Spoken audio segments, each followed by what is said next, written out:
Hello everyone, welcome back to my YouTube channel. I am Chandni Sahu. Today I am going to start second part of the chapter 15, Some Natural Phenomena from class 8.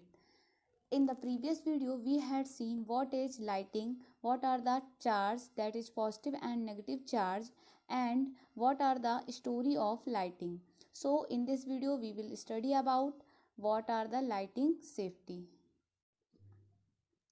During lighting and thunderstorm no open place is safe. अब देखिए यहाँ पे हम लोगों ने पिछले video में lighting के बारे में तो समझा, अब लाइटिंग से हम लोग कैसे बच सकते हैं उसको हम लोग इस वीडियो पे देखेंगे। तो देखिए क्या होता है जब बहुत ज़्यादा लाइटिंग होती है या फिर थंडरस्टॉर्म होते हैं तो ओपन प्लेस में रहना बिल्कुल भी सेफ नहीं होता है हमारे लिए। Hearing thunder is an alert to rush to a safer place. अब देखिए जो थंडर की आवाज़ होती है यानी बिजली कड़कने की जो आवाज़ होती है वो हमें इस चीज़ के लिए अलर्ट करती है कि हमको किसी सेफ प्लेस पे मूव कर लेना है। After hearing the last thunder wait for some time before coming out the safe place. और जैसे ही बिजली कड़कना बंद हो जाए तो उसके बाहर निकलने के लिए भी हमें थोड़े समय तक वेट करना चाहिए, उसके बाद ही निकलना चाहिए। नेक्स्ट है finding a safe place. A house or a building is a safe place if you are traveling by car or by bus. You are safe inside with windows and door of the vehicle shut. तो देखिए घर पे रहना या फिर building पे रहना काफ़ी ज़्यादा सेफ होता है लाइटिंग के दौरान। और यदि हम लोग कहीं पे ट्रैवल कर रहे हैं जैसे कार या बस पे तो उस टाइम पे हमको क्या करना चाहिए, सेफ रहने के लिए विंडो और डोर के जो मतलब विंडो और जो डोर होती है व्हीकल पे उसको बंद कर लेना चाहिए अच्छी तरीके से, फिर हम लोग उसमें थंडरस्टॉर्म से बच सकते हैं। अब देखिए dos and don'ts during a thunderstorm. अब हमें क्या करना चाहिए थंडरस्टॉर्म के टाइम पे और क्या नहीं करना चाहिए ये सब हम लोग देखेंगे। Outside open vehicle like motor bike, tractor, construction machinery, open cars are not safe. अब देखिए जितने भी खुले वाले व्हीकल होते हैं जैसे मोटर बाइक हो गया, ट्रैक्टर हो गया, मशीनरी हो गई, कार हो गई, तो ये बिल्कुल भी सेफ नहीं होते हैं जब बिजली कड़कती है।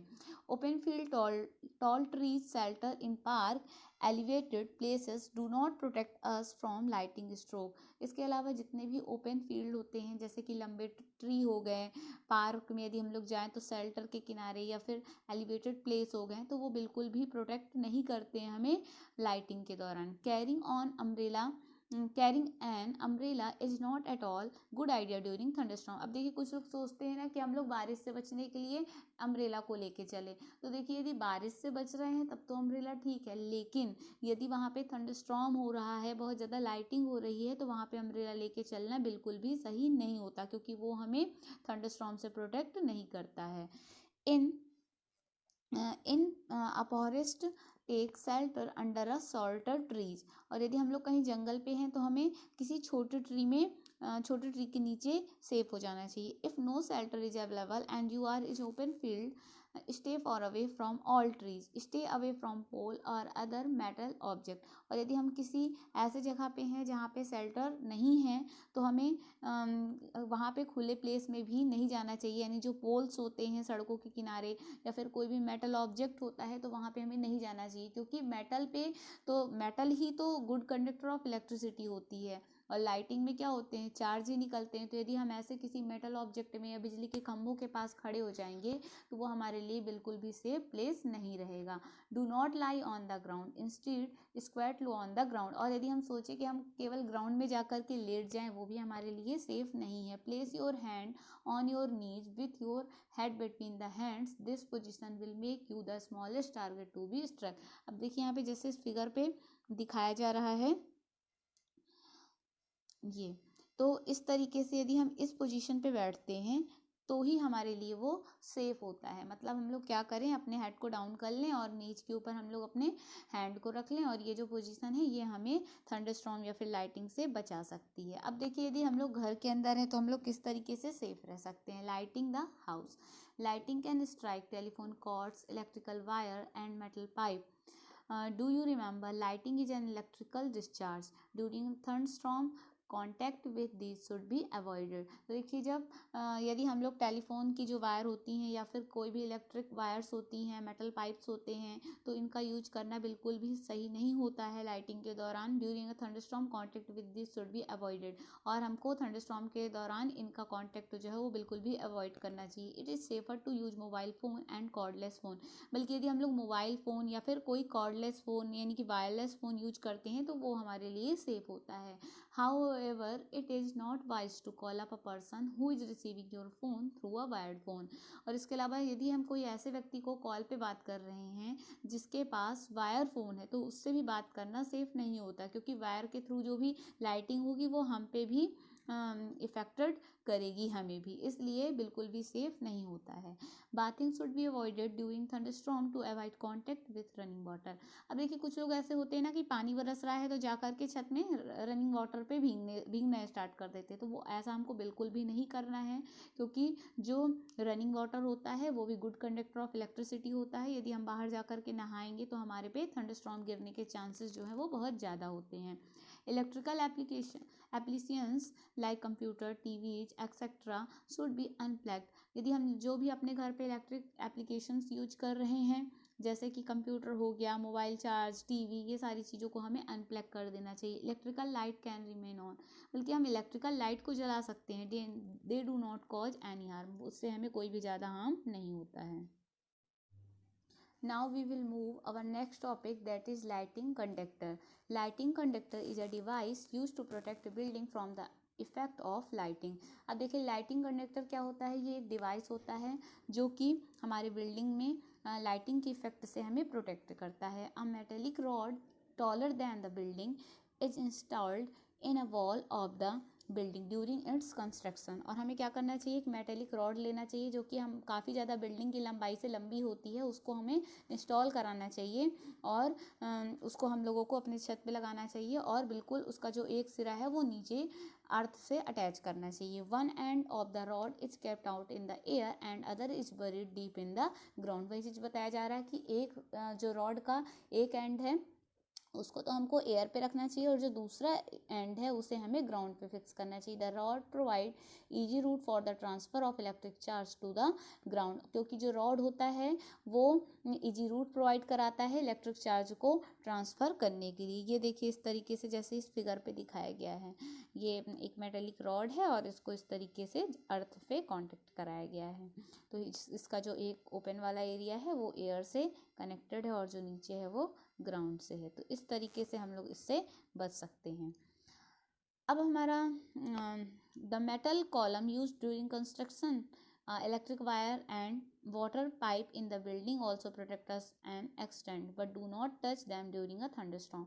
अब देखिए जो हम लोग घर बनवाते हैं, आप लोगों ने देखा होगा कि बड़ी बड़ी रॉड के कॉलम पड़ते हैं घर में कंस्ट्रक्शन के दौरान, है ना, तो वो भी हमें सेफ्टी प्रोवाइड कराता है। इलेक्ट्रिक वायर हो गया, वाटर पाइप हो गए, बिल्डिंग पे जो लगे होते हैं, ये सब कुछ हमें प्रोटेक्ट करता है। लेकिन हाँ बस ये ध्यान रखना है आपको कि थंडरस्टॉर्म के टाइम पे उसको आपको टच नहीं करना है। यदि आप टच कर दिएंगे तो जो लाइटिंग का जो इफेक्ट है वो आपकी बॉडी पे भी हो जाएगा। तो इस तरीके से ये जो हमारा टॉपिक है ये यहाँ से क्लियर हुआ। Next we will move our next topic, that is earthquake. You just learn about thunderstorm and lighting. In class 7th, you learn about cyclones. These natural phenomena can cause large-scale destruction of human life and property. आप लोगों ने class 7th में cyclone के बारे में पढ़ा है, जो कि नेचुरल फिनोमिना है, जो कि बहुत ज़्यादा हमारी ह्यूमन लाइफ और प्रॉपर्टी को डिस्ट्रक्शन करता है। Fortunately these phenomena can be predicated to some extent. The weather department can warn about a thunderstorm developing in a some area. जो वेदर डिपार्टमेंट होता है वो कुछ एरिया को जहाँ पे थंडरस्टॉर्म ज़्यादा आते हैं उनको वार्निंग भी देते हैं। If a thunderstorm occur there is a way possibility of lighting and cyclone accompanying it, so we get time to take measure to protect ourselves from the damage caused by these phenomena।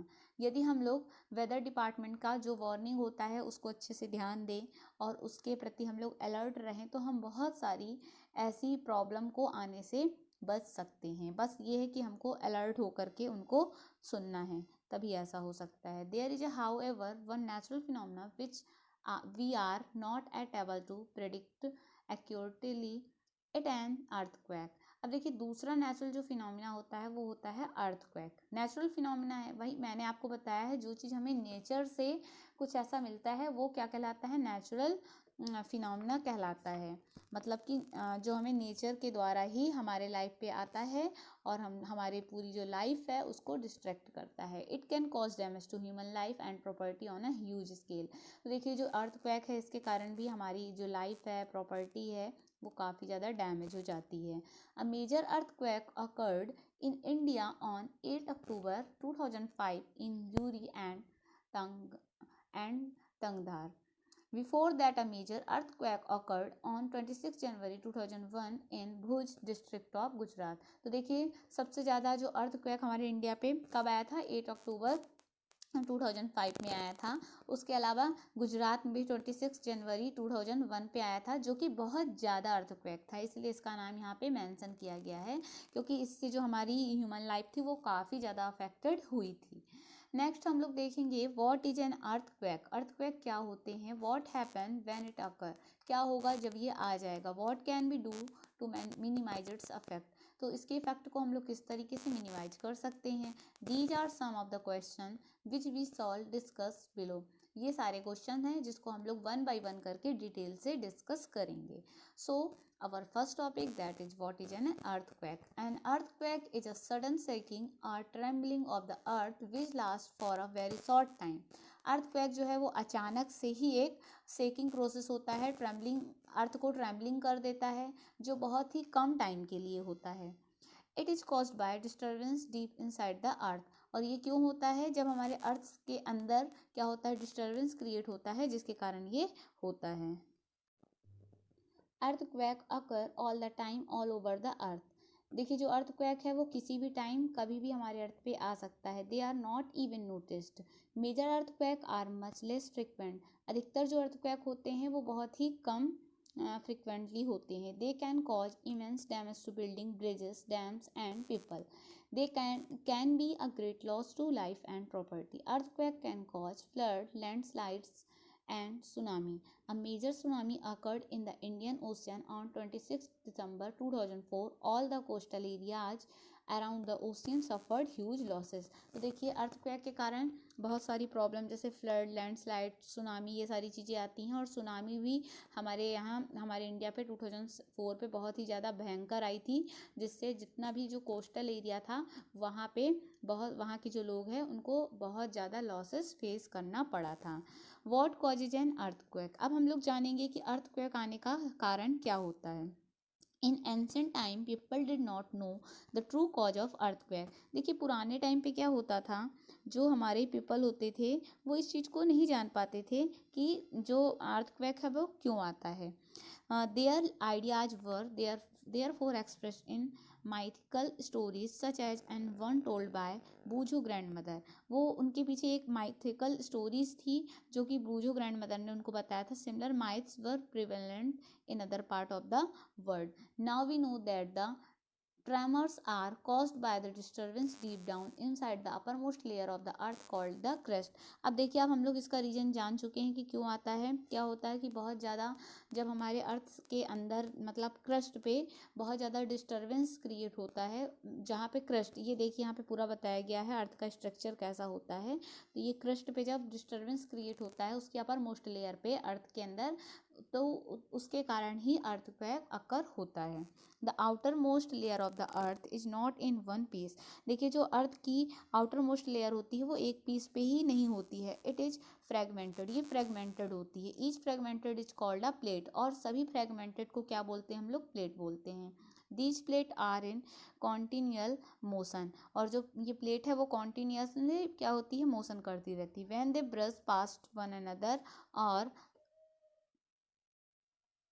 a plate goes under due to collision, they cause disturbance in earth crust। it is this disturbance they shows up as a earthquake on the surface of earth. और इसमें क्या होता है, जो plate होती हैं वो काफ़ी ज़्यादा अंदर अर्थ क्रस्ट के अंदर डिस्टर्बेंस क्रिएट हो जाता है, और ये जो अर्थ का जो डिस्टर्बेंस होता है इसी के कारण ही हमारी जो अर्थ होती है वो हिल जाती है, और जिसको हम लोग बोलते हैं कि अर्थक्वेक आ गया है। एक्चुअली में होता क्या है, ये जो प्लेट्स होती हैं ना, ये आप लोग जो देख रहे हैं, ये देखिए जो प्लेट्स हैं, ठीक है, प्लेट तो आप समझ ही गए होंगे कि प्लेट किसको बोलते हैं, जो आउटर मोस्ट लेयर होती है ना पीस की, यानी क्रस्ट, वो प्लेट कहलाती है। और उन पे जब कोलाइडिंग होता है, कोलाइडिंग मतलब एक सरफेस का दूसरी सरफेस से आपस में रगड़ना, तो जब कोलाइडिंग होती है उसके कारण ही अर्थक्वेक जो है वो अकर होता है। फिर इसमें है although we know for sure what causes an earthquake, it is not yet possible to predict when and where the next earthquake might occur। देखिए आप लोग समझ गए होंगे कि अर्थक्वेक क्या होता है, लेकिन ये चीज़ प्रिडिक्ट नहीं किया जा सकता है कि अब जो नेक्स्ट अर्थक्वेक है वो कहाँ और कब आएगा। तो वही चीज़ यहाँ पे बताया गया है। फिर हम लोग देखेंगे since earthquake are caused by the movement of plate, the boundaries of the plate are the weak zone where earthquake are more likely to occur. तो इस तरह से हम लोग जाने जो अर्थक्वेक होता है वो हमारे अर्थ के अंदर जो प्लेट होती है उसके मूवमेंट के कारण होता है, और जो प्लेट की बाउंड्री होती है वो बहुत वीक जोन होता है जहाँ पे अर्थक्वेक अधिकतर आते रहते हैं। This weak zone are also known as seismic और फॉल्ट जोन। और इस वीक जोन को हम लोग क्या बोलेंगे, सिस्मिक या फिर फॉल्ट जोन बोलते हैं। In India, the areas most threatened are Kashmir, Western and Central Himalayas, the whole of North-East run of Kutch, Rajasthan and Indo-Gangetic Plains. Some area of South India also fall in the danger zone। तो ये सभी area हैं जो danger zone कहलाते हैं, क्योंकि यहाँ पे अर्थक्वेक है जो वो बहुत ज़्यादा आते हैं। The power of earthquake is expressed in the term of magnitude on a scale called the Richter scale. तो देखिए जो अर्थक्वेक का पावर है उसको हम लोग एक टर्म जिसको मैग्नीट्यूड बोला जाता है, एक स्केल होती है जिसमें मैग्नीट्यूड से मेजर करते हैं जिसको रिचर स्केल बोलते हैं। Really destructive earthquake have magnitude higher than 7 on the Richter scale. देखिए जो डिस्ट्रक्टिव अर्थक्वेक होता है उसका मैग्नीट्यूड 7 से ज़्यादा होता है तो ही वो हार्मफुल होता है। Both Bhuj and Kashmir earthquake had magnitude greater than 7.5। तो देखिए जो भुज है और काश्मीर है जहाँ पे बहुत ज़्यादा अर्थक्वेक आता है, और दोनों ही जगह जो अर्थक्वेक का जो मैग्नीट्यूड होता है वो 7.5 से ग्रेटर होता है। अब हम लोग देखेंगे कि हम लोग किस तरीके से बच सकते हैं। Protection against earthquake, we know that from the earlier page that earthquake can not be predicted. We have also seen that they can be highly destructive. It is therefore important that we take necessary precaution to protect ourselves all the time। देखिए हम लोगों ने जाना कि जो earthquake है उसको हम लोग प्रेडिकेटेड नहीं कर सकते हैं, बहुत ही ज़्यादा वो हाईली डिस्ट्रक्टिव होता है। तो इससे इम्पॉर्टेंट ये है कि हम लोग अपने आप को सेव करने के लिए कुछ प्रिकॉशंस अपनाएं जिससे कि हम अपने को सेव कर सकें। People living in seismic zone where the earthquake are more likely to occur have to be specially prepared। देखिए ऐसे लोग जो लोग सिस्मिक जोन पे रहते हैं जहाँ पे अर्थक्वेक बहुत ज़्यादा आता है वहाँ पे लोगों को प्रिपेयर होने के लिए बहुत ज़्यादा ज़रूरी होता है। First of all, the building in these zones should be so designed that they can withstand major tremors. Modern building technology can make it possible. देखिए आजकल जितनी भी जो बिल्डिंग डिज़ाइन की जाती हैं इंजीनियर की हेल्प से वो ऐसी बनाई जाती हैं जिससे कि अर्थक्वेक का उन पर इफेक्ट ना पड़े। It is advisable to make the structure simple so that in a quake safe. तो हमको ऐसा स्ट्रक्चर बनाना चाहिए जो कि हमारे लिए बहुत ज़्यादा सेफ हो। Consult qualified architect and structural engineer. तो हमको जो भी हम अपना घर बनवा रहे हैं तो उसका जो मैप है तो हमको ऐसा बनाना चाहिए जो कि हमें अर्थक्वेक से बचा सके। इसके लिए हमें अच्छे से अच्छे इंजीनियर से हेल्प लेना चाहिए। इन highly seismic areas the use of mud or timber is better than using heavy construction material। keep roof as light as possible। देखिए ऐसे एरिया जहाँ पे जो कि सेस्मिक एरिया है जहाँ पे बहुत ज़्यादा अर्थक्वेक आते हैं वहाँ पे कंस्ट्रक्शन जो मटेरियल है वो सीमेंट बालू का ना यूज करके मड और टिम्बर यानी मिट्टी का या फिर लकड़ी का बनाना चाहिए, क्योंकि उसकी जो रूफ होती है वो बहुत ज़्यादा हल्की होती है। In case the structure falls the damage will not be heavy. और यदि हमारा जो स्ट्रक्चर है वो गिर भी जाए कभी तो उससे हमें बहुत ज़्यादा डैमेज नहीं हो। सेकेंड है, it is the better if the cupboard and slabs are fix to the wall so that they do not fall easily. जो कप बोर्ड होते हैं उनको हम लोगों को दीवार से फिक्स कर देना चाहिए जिससे कि अर्थक्वेक आए तो हमें ज़्यादा नुकसान ना हो। Be careful where you hang wall clock photo frame water heater etc so that in the event of an earthquake they do not fall on the people। तो देखिए हमको जैसे हमारी हैंगिंग वॉल क्लॉक है, फोटो फ्रेम है, water heater है, तो हमें ऐसे उनको टांगना चाहिए यदि अर्थक्वेक के झटके आते हैं तो वो गिर करके हमारे ऊपर ही न गिरें। सिंस सम बिल्डिंग्स में catch fire due to the earthquake it is necessary that all building especially tall building have fire fighting equipment in working order। देखिए कभी कभी क्या होता है, अर्थक्वेक के कारण स्पार्किंग होने लगती है, मतलब कि इलेक्ट्रिसिटी वहाँ पे प्रोड्यूस हो जाती है, तो हमको फायर फाइटिंग इक्विपमेंट अपने यहाँ रखने चाहिए जिससे कि फायरिंग प्रॉब्लम से हम लोग बच सकें। The Central Building Research Institute Roorkee has developed know how to make quake resistant house. तो देखिए जो सेंट्रल बिल्डिंग रिसर्च इंस्टीट्यूट है रुड़की पे, वो बहुत सारी ऐसी चीज़ें डेवलप करती है जैसे कि हम लोग अपने हाउस को कैसे रेजिस्टेंट कर सकते हैं अर्थक्वेक आने से। In the event that we earthquake does strike take the following step to protect yourself. तो देखिए जब हम लोग घर के अंदर या बाहर होते हैं तो हमको अर्थक्वेक से बचना होता है, तो हम ये सारे स्टेप्स फॉलो कर सकते हैं। तो देखिए यहाँ पे पहला बताया जा रहा है, if you are at home, जब आप घर पे हो तो क्या फॉलो करना है आपको, take shelter under a table and stay there till the shaking stop. तो जब तक अर्थक्वेक रुक नहीं जाए तो हमको कोई ऐसे बड़े पे जैसे लकड़ी का टेबल वगैरह हो गया उसके नीचे हमको छुप जाना है जिससे कि अर्थक्वेक का ज़्यादा हमारे ऊपर प्रभाव ना पड़े। Stay away from tall and heavy object that may fall on you. तो हमको ऐसे लंबे या फिर हैवी ऑब्जेक्ट के नीचे नहीं खड़े होने कि जो हमारे ऊपर गिरे और हमको बहुत ज़्यादा नुकसान हो। If you are in bed do not get up the protect your head with a pillow. यदि आप बेड पे हो और अचानक से अर्थक्वेक आ जाता है तो आपको क्या करना है, अपने आप को प्रोटेक्ट करने के लिए अपने हेड को पिलो से ढक देना है जिससे कि अर्थक्वेक हम पे ना इफेक्ट हो। इफ़ यू आर आउटडोर, यदि अब आप आउटडोर पे हो तो क्या करना चाहिए, find a clear spot away from building trees and overhead power lines drop to the ground. तो हमको क्या करना है, वहाँ पे ऐसे जगह पे देखना है जहाँ पे बिल्डिंग ट्रीज वगैरह ना हो, ऐसे एरिया पे हमको जाना है। If you are in a car और bus do not come out, ask the driver to drive slowly to a clear spot, do not come out till the tremor stops. तो देखिए यदि हम लोग कहीं कार या बस पे हैं तो हमको अपने ड्राइवर से बोलना है कि जो गाड़ी है वो बहुत ज़्यादा स्लो चलाए जिससे कि अर्थक्वेक का हम पे प्रभाव ना पड़े। तो इस तरीके से हमारा ये जो चैप्टर है वो कंप्लीट हुआ। आई होप आपको चैप्टर समझ में आया होगा। यदि आपको चैप्टर अच्छा लगा तो प्लीज़ वीडियो को लाइक करें, चैनल को सब्सक्राइब करें। Okay, thank you so much.